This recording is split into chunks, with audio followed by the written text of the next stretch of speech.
Hi, friends. If you're like most musicians, you've probably obsessed more than a little bit about your sound, particularly when your sound is really happening and you're very in line with it.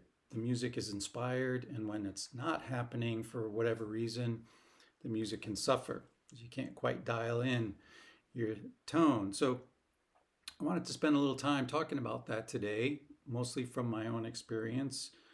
Not so much that you could share these, that you would copy these ideas that I'm about to talk about, but maybe they're food for thought, or maybe you have some others that you'd care to share with me, which would be great. So feel free to leave some comments about what might work for you.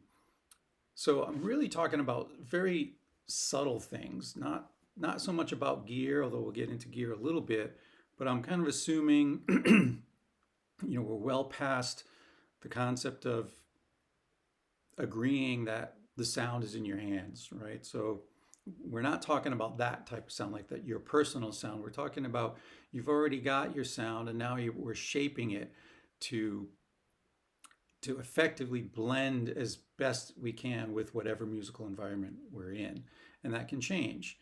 So there's a few factors here. One, to me, is looking at your own playing, what kind of player you are, meaning do you use lots of legato, or are you a picker, or some combination? Do you strum a lot? Do you not strum a lot? How hard is your picking hand? These kinds of physical aspects to consider. And then, of course, the environment you're in. What kind of music you're playing? What kind of rooms do you play in? How loud do you play? What are the other instruments? Because all these things have a factor. So I'm talking about the very subtleties about dialing in your sound to match whatever the particular environment it is. So for me, I looked at my own playing, and I use a combination of legato and picking. I'm kind of I guess I say probably a medium weight picker. I don't pick super hard like someone like John McLaughlin or someone like that, but I don't pick real light either. I mean, Jim Hall has a famous quote saying that he uses an amplifier so that he can play quieter. So that's always been very interesting, right? He has a very light touch and he wants to amplify. He doesn't want to use any more motion. So um, I'm not necessarily in that camp, although I love Jim Hall, but that doesn't quite work for me. But really, what I wanted to talk about was these subtleties. So again, we're assuming you've chosen an instrument that you really like.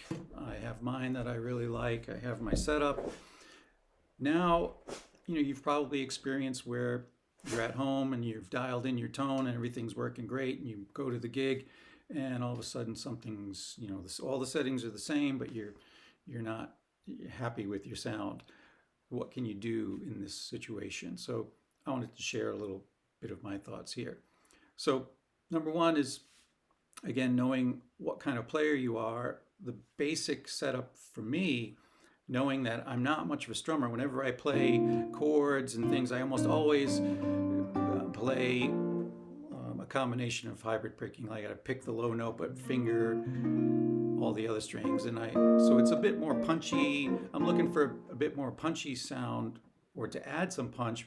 But if I was a strummer, right, I don't want so much punch. So I typically boost the mids on my amp a bit and roll off the bottom a bit, because I really don't want to get in the way of bass players, because that gets really muddy down in the bottom end. So for me, my typical tone is I'm rolling the bottom end off a little bit, I'm boosting the mids a little, and I'm leaving the treble pretty much flat.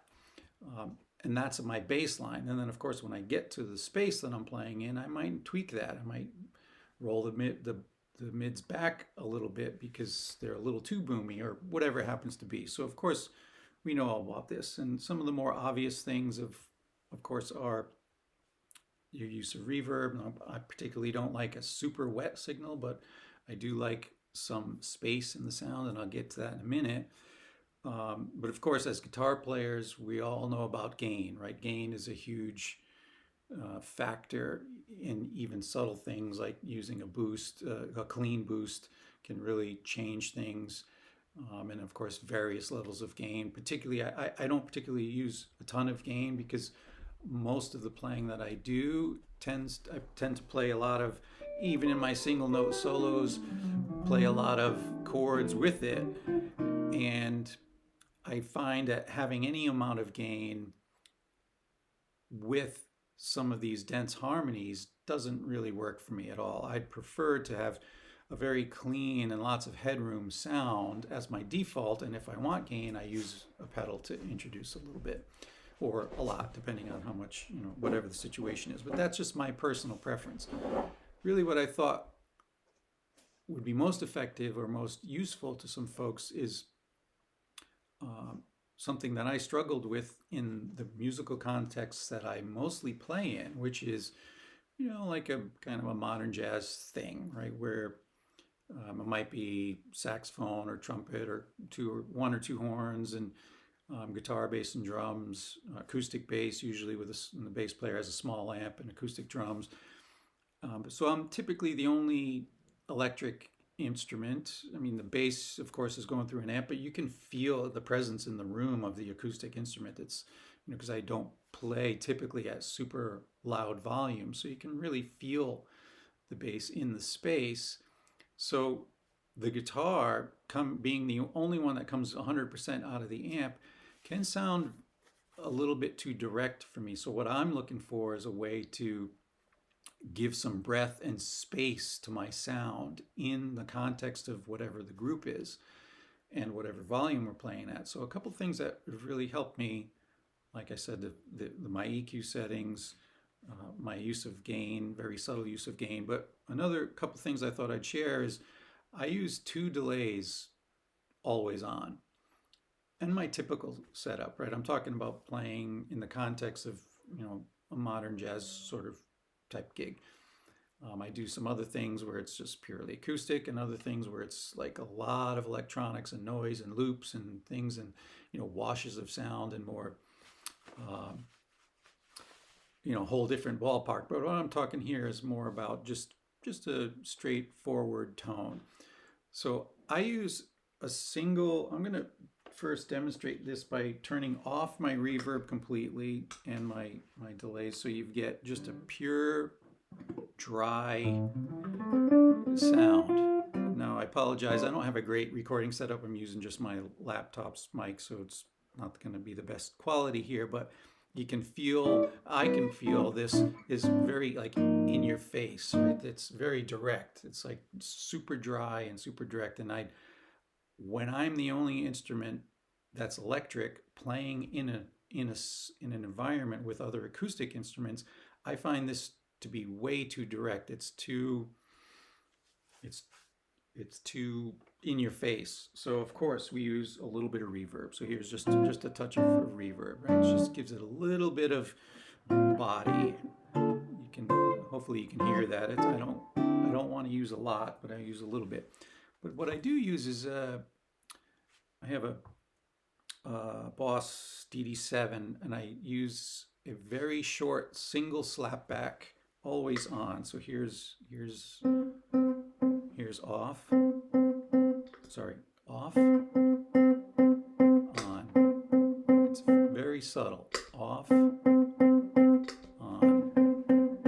But this to me gives it a little bit more body, a little bit more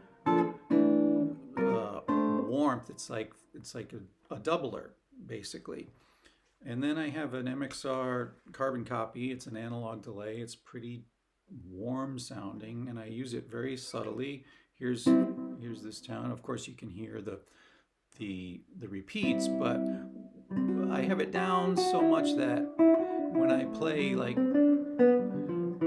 single notes and chords, it is kind of dark, but I like that sound. I find this helps me blend a little bit better with the space that I'm in, and depending on the size of the room, if the room's really live, I turn it off or use very little. If it's super dry, I might use a little bit more. So these are some things that I find when I go and play in these different contexts with different instrumentation and different volumes, that subtle tweaks can really help dial in my tone. So like I said, the goal is always to be inspired by your own sound. So between all these things, I find I'm able to fairly quickly dial in something that works for me.